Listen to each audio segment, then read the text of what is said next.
Salut à tous, c'est Amok et aujourd'hui je vous présente comme d'habitude plusieurs anecdotes mais qui aujourd'hui ont un fil rouge, les animaux. C'est parti. Si je vous dis que vous êtes malin comme un singe, de nos jours vous allez bien le prendre parce que ça veut dire que vous êtes quelqu'un d'intelligent, d'ingénieux, etc. Alors qu'en fait l'expression date du XVIIIe siècle environ et à l'époque déjà le malin c'est un des noms qu'on donne au diable. Donc quand on dit qu'on est malin comme un singe, en fait ça veut dire qu'on est mauvais comme un singe. Parce qu'on pense qu'à l'époque un singe en fait c'est un homme qui s'est révolté contre Dieu et qui a été puni en étant transformé en singe sous l'autorité du diable. Donc à la base c'était pas du tout un compliment, même si aujourd'hui ça a plus du tout la même signification. Au XVe siècle, le sultan Mourad II avait l'intention de prendre le contrôle de l'Albanie. Donc c'est simple, il envoie en pleine nuit 150 000 hommes armés pour prendre le pays par la force. Sauf qu'en s'approchant, les soldats aperçoivent des milliers de torches qui bougent dans les montagnes. Et puis à vue d'œil, l'armée albanaise est bien plus nombreuse que l'armée ottomane. Du coup, les Turcs sont pas fous et ils décident de faire demi-tour. Donc c'est une victoire capitale dans l'histoire du pays de l'Albanie, sans même donner un seul coup d'épée. Et alors ce qu'il faut savoir, c'est qu'en fait il s'agissait pas du tout de soldats portant des torches. En fait celui qui menait l'armée albanaise et qu'on surnommait Skanderberg a eu l'idée de mettre des bougies sur les cornes des chefs qui étaient très nombreuses en montagne. Et comme ça a créé l'illusion d'une armée en mouvement. Et ça a super bien marché.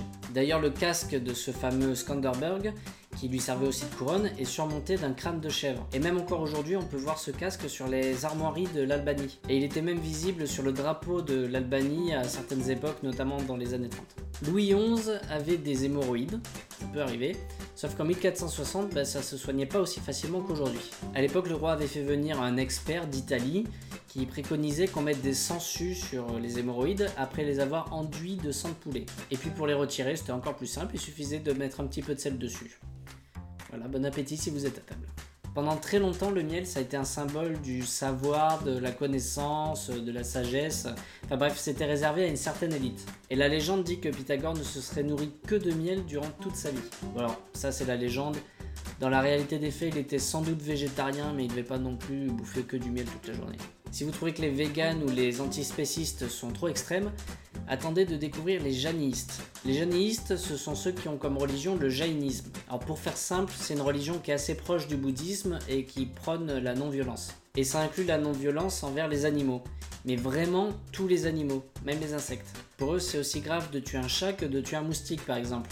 Donc ils prennent des précautions au quotidien pour éviter de tuer des insectes. Pendant la nuit ou dans la rue, ils se baladent en balayant devant eux pour éviter d'écraser un insecte. Ils portent aussi un masque devant la bouche pour pas en avaler par accident. Et ils mangent pas la nuit pour la même raison, pour pas en avaler un. Et ils vont même plus loin, par exemple, ils font pas d'agriculture parce qu'en retournant la terre, ça risquerait de détruire des habitats d'insectes. Ils cueillent pas de végétaux avec des racines pour les mêmes raisons. Et ils prennent pas non plus de véhicules comme la voiture par exemple, parce qu'il y aurait forcément des insectes écrasés au passage. Alors évidemment, tous les adeptes de cette religion sont pas aussi rigoureux, mais il y en a quand même pas mal. Et il y a un petit détail amusant à savoir, cette religion qui prône la non-violence à l'extrême a un symbole qui est extrêmement important pour ses membres, c'est celui-là.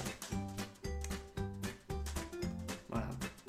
Est-il besoin de faire un commentaire? Alors évidemment, ils avaient ce symbole bien avant que le moustachu vienne tout saccager. Et pour finir avec les jaïnistes, là je vous ai dit qu'ils protégeaient les insectes, mais évidemment, ils protègent aussi les autres animaux. Donc ils ont fondé plusieurs hôpitaux en Inde spécialisés pour les animaux, et notamment un à Delhi qui est spécialisé pour les oiseaux. Il est ouvert en 1956 et aujourd'hui ils reçoivent en moyenne une quarantaine d'oiseaux par jour. Et ils peuvent accueillir jusqu'à 3000 oiseaux. Donc il y a des centaines de milliers d'oiseaux qui ont été soignés dans cet hôpital et on estime le taux de guérison à 75%. C'est pas mal.